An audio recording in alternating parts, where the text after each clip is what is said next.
Welcome back to The Big Perspective, where we talk to some of the smartest minds in the Indian markets and pick their brains about the biggest trends shaping our stock markets. I'm your host, Bhavya Dua. A lot has been happening in the markets. Some sectors have seen crazy rallies. There have also been valuation concerns in the markets. The domestic and global economy have seen some interesting times post the COVID. To cut it short, there's been a lot of enthusiasm and excitement around us. And to make sense of it, we spoke to Ashish Gupta, Chief Investment Officer of Axis AMC. So, one of the recent announcements that was made in the budget, and the markets reacted to it very instantly, right? So, there have been different views as to what the increase of LTCG on a post-tax basis would do for foreign investors. Will that make the Indian markets, the Indian stock markets, less attractive for them? Like, what is your view on this?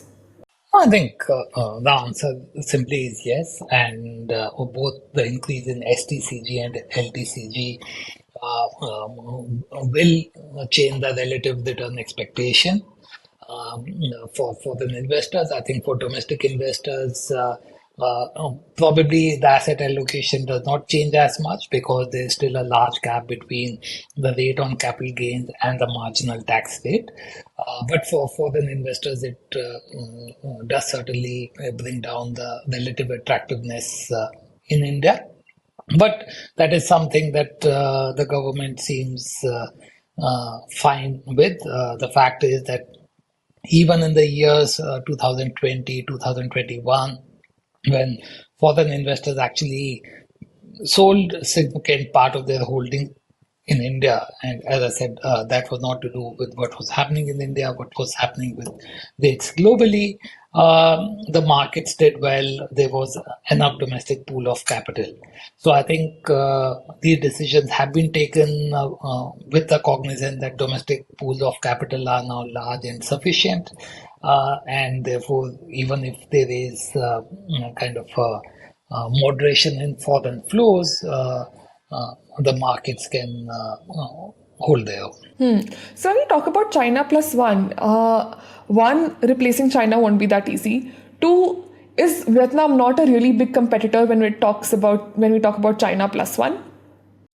It is, but again, it really depends on the product you are really referring to. So if you look at electronics, if you look at some apparel manufacturing, etc., Vietnam is a big competitor. But if you look at some of the other products, for example, on the chemical side, Vietnam is not a big one. So it is a bit more of a nuance conversation which products you are looking at. And in some cases it's Vietnam, in some cases Bangladesh. If you look at autos, it is actually even Mexico. So there are various other markets all are competing along with China. If we look at some of the investing advices we need to give someone, for someone who is just dipping their toes in the Indian market, what are some of the key moves or strategies to build a strong portfolio that you would suggest? So I think one simply is that please have a long-term orientation when you're investing in the market. Do look at diversification. Just because one asset class has given very high return in the last 1 year or 3 years is no guarantee it will do so. And this I mean both from the fact that how much you invest in equity to debt, but also within equity, how much you allocate to large cap, mid cap, small cap, right? So if you ask anyone who has invested in the last 2 years, small caps is probably the only place to invest in, right? But as a long-term investor, you need to kind of allocate it over the diversified basket. And the third is guard against complacency, right? Because market will have cycles. I think even as we say that this year or next 2 years, market returns will be in line with earnings growth, say 10 to 15% each year.